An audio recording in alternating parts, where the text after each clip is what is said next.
but are we still, as Hollywood and in the entertainment industry, prioritizing quantity over quantity? That is the very interesting topic of conversation.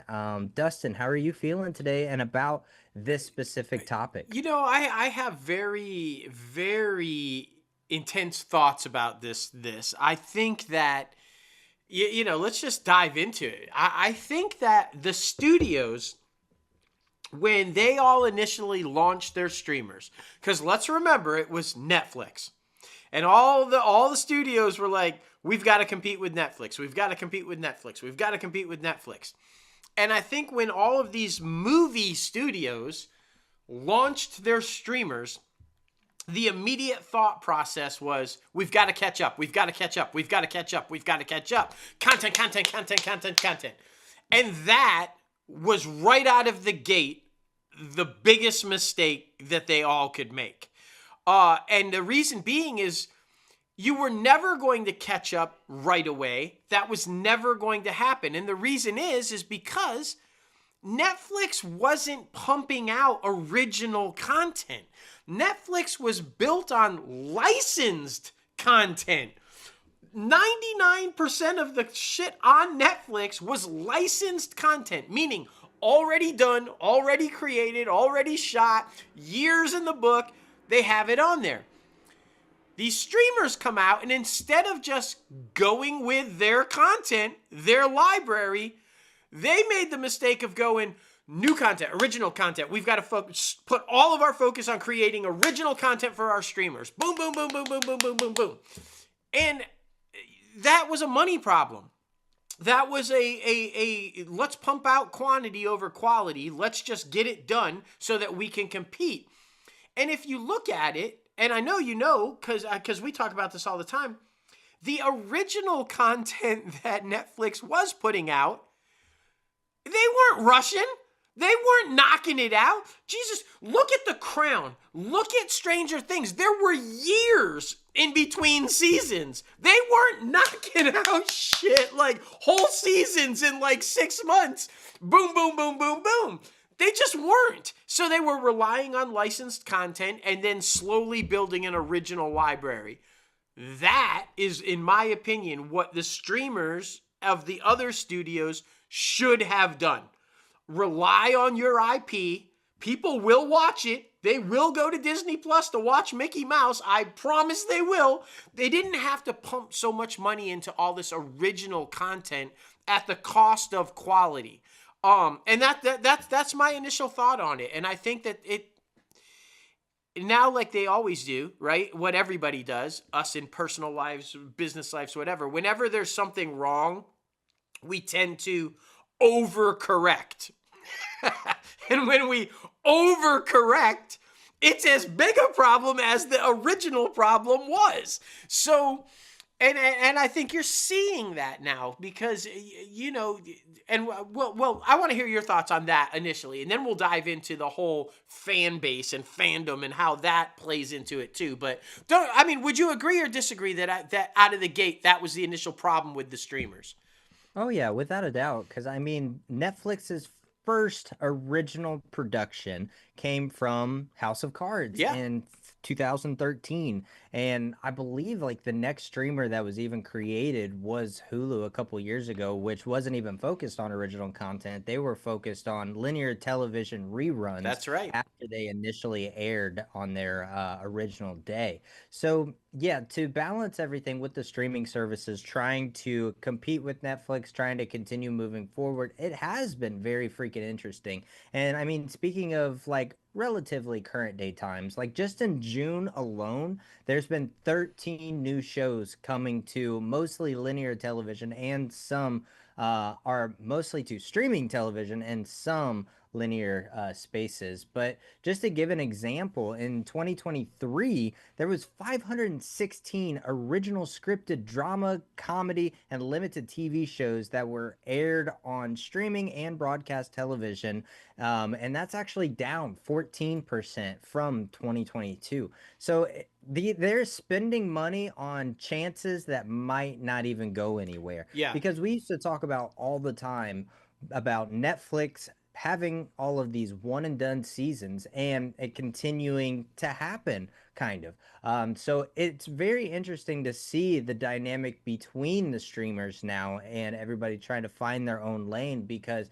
it used to be, yes, competing with Netflix, trying to be better than Netflix, but then it kind of became, okay, we don't have Netflix's global audience like some of these other ones. Like, for example, when Hulu started doing original content, and still today, Hulu is only in the United States. There is other branded streaming services that is tied with Disney that continues to create original content for their certain territories. So it's very interesting to see like how everybody's trying to fall into their own lane, and the potential collapse of other streaming services like the lower ones with Peacock and Paramount Plus. And I mean, you have already seen like Stars basically shutting down. You've already seen Showtime being combined with Paramount Plus. So we're kind of getting into the consolidation of the streaming services. I think that's kind of where we're at currently.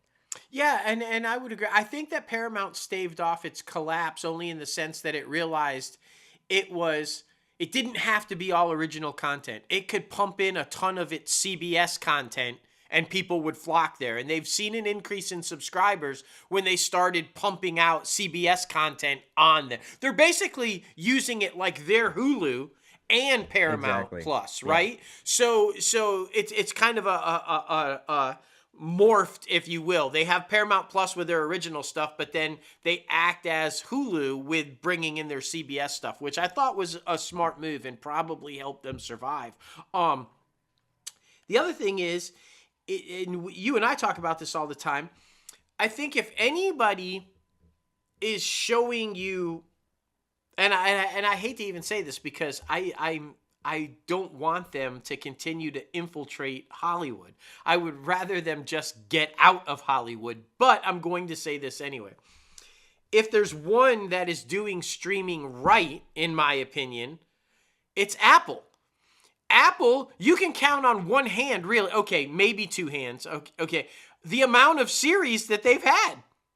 They are taking their time and they are putting out great content.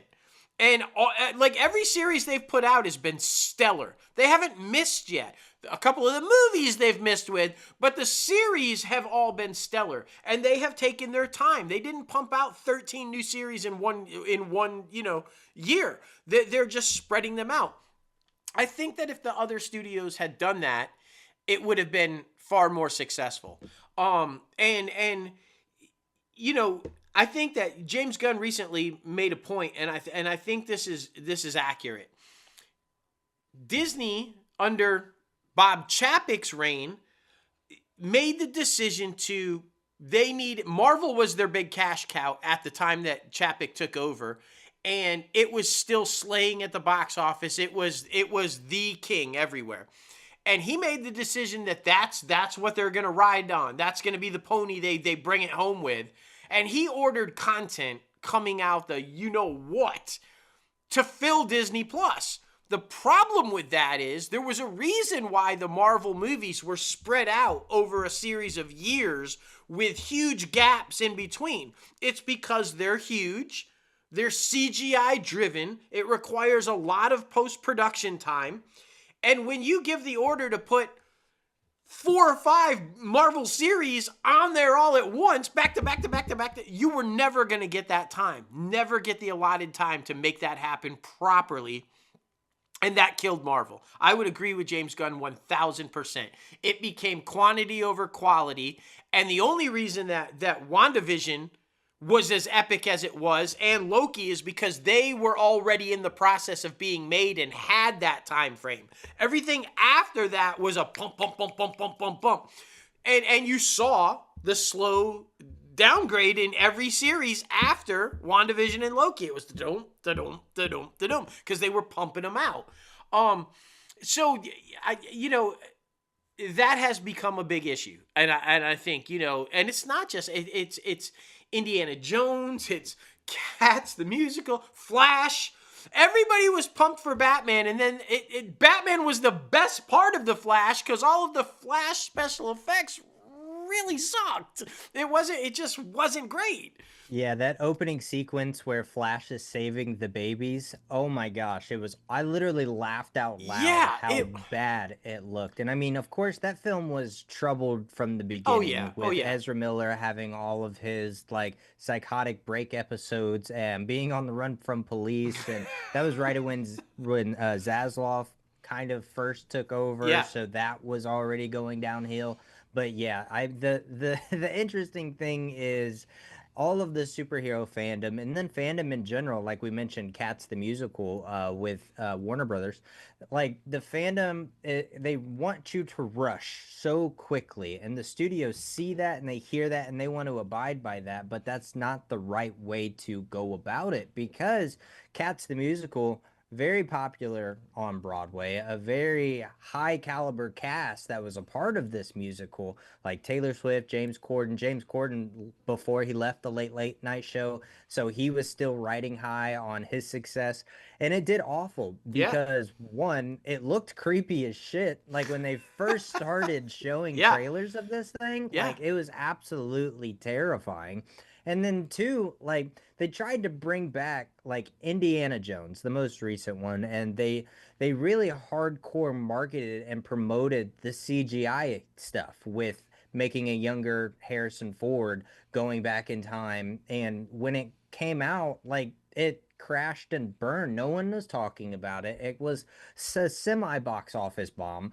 But yeah, I think, the studios are listening too much to people who are impatient because of limited attention spans. And that's a problem. The studios, again, it goes back to originality and being able to be their own person, be their own brand instead of abiding by whatever the fans and the people who are waiting for these films say, because at the end of the day, the studios are the professionals, not Yeah. the fans. Yeah. The studios will know what the fans want if you give the studios enough time to put out good quality content. So yeah, again, it seems like we've been having this conversation the last like 2 or 3 episodes, but I mean, it's so true and such a hot topic right now in the entertainment industry, especially around superhero films and other things. So yeah, it's a very much needed conversation to just chill the heck out. Right, because it is driving decisions. Mm-hmm. Remember, the biggest movie of the box office so far, well, it's about to be Lilo and Stitch was driven for streaming. And then Iger came in and made that decision to get it into the theaters. Brilliantly so. I think Chapek would have left it on the streamer. So, and then on the flip side of that, the problem with fandom is they contradict themselves, right? They hammer down about how they want it right now. They need more of it. We need to see it. It's been so long. I need to know. And then they slam when they get it because it was rushed and the quality sucks. And then it's over. It's done. I don't want to watch that. They've lost it. They suck. Okay. So then they slow down and they focus on the quality. And then the fandom contradicts itself and says, well, you're taking too long. What's taking so long? Why don't we have a movie yet? Blah, blah, blah. And it's like, it can't be both ways. You can't demand the excellence of the quality that we were used to seeing and the speed. It doesn't work like that in these big movies. You might be able to get that in stuff that doesn't require a lot of CGI, stuff that doesn't require heavy post-production. You might be able to get a little bit more speed there. But when you're looking at these big movies, these Indiana Jones, these Stranger Things, the stuff that requires, you're not going to get that speed. So you've got to back off. And like, for instance, I hate to keep bringing it back to the superhero stuff, but Batman, James Gunn just went off on fandom about, like, he literally said, like, shut the fuck up and get off Matt Reeves' nuts. He doesn't owe you anything just because the first one was so great. He's taking his time to make sure the follow-up is good. And James Gunn has made it clear he's not going to allow what happened at Marvel where the scripts sucked and they just pushed it through. He's waiting, and he's He's canceled greenlit projects because the script just couldn't get there. And so you're just going to have to deal with that. I personally don't want the next Batman film to suck ass. I want it to be as epic as the first one. And if that means it takes a little longer, then it takes a little longer. You can't, but I think fandom it's dangerous, because you're right. As much as we don't want to admit it, the studios do pay attention to it. They pay attention to social media. They pay attention to Rotten Tomatoes, which is an open source, guys. Anybody can manipulate Rotten Tomatoes to get those scores up and down. And the studios pay attention to that. And so that's a big problem. I think you're exactly right. That is a huge problem. You've got to go back and say, we're the content creators. We're the people who've been doing this for 100 years. We know what's going on. Back off. And I think, at some point, if you don't have people, and maybe this is the problem too, right? Maybe this is why tech companies infiltrating Hollywood and taking over these studios is the problem, because they are built on social media. They are built on those platforms. Of course they want that. But content is what created Hollywood. And back in the day, they didn't give a fuck what fans thought about it. They just put out content. And if it worked, it worked. It didn't. And I think there's the hiccup. We've got to get people running the studios that aren't tech, that don't care about social media or the fandom. They just care about good quality projects. And some will hit and some will not. But it'll be, it's just that's the way the game works. I know every time that someone brings up that Netflix is more of a tech company than an actual movie studio, I'm like half yes, half no, just because they obviously take the entertainment industry so freaking seriously, right? I mean, they're building studios all across the country. They are continuing to be nominated at the Academy Awards and the Emmys and the Golden Globes. They're taking this very freaking seriously. And I would argue and say that Netflix, even with being as big as it is, it doesn't abide by, even though they throw a lot of shit at the wall, they do, that is not good, and cancel it in one season, they do not really abide by other people's timetables, right? I mean, that's why Stranger Things has taken so damn long.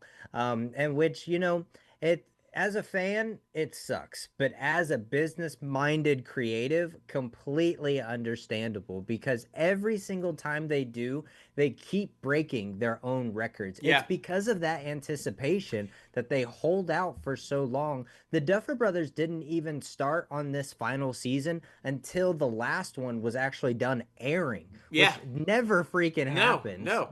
So I think Netflix is ahead of the game when it comes to all of this. I mean, it's arguable that Netflix is in the top 3 streamer, or in the top 3 studios, just because they continue to pave their own path that obviously the rest of Hollywood keeps following. So it's a very interesting thing to try to navigate and battle against, because like I said, with them allowing Stranger Things, that particular property, to even release their seasons in parts, right? Because this next one I think is going to be 3 parts before it's all said and done. So that's what I'm talking about. You have to give your creators the time and space and energy to be able to provide that memorable product that people will enjoy and love. Well, and to reinforce what you're saying there, you want to know why I think that Netflix has legitimized itself. It's no longer a rental place. It's no longer what it was built on. It is now a studio. I would argue that it is in the big 5, but the reason is because they're doing the reverse of the actual studios that have been around 100 years.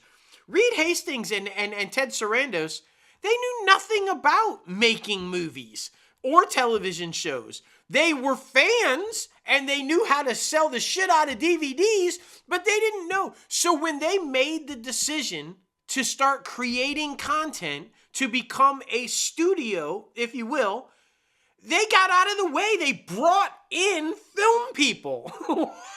And so the wannabe studio became a legit studio because the tech guys got out of the way and brought in film guys to do it.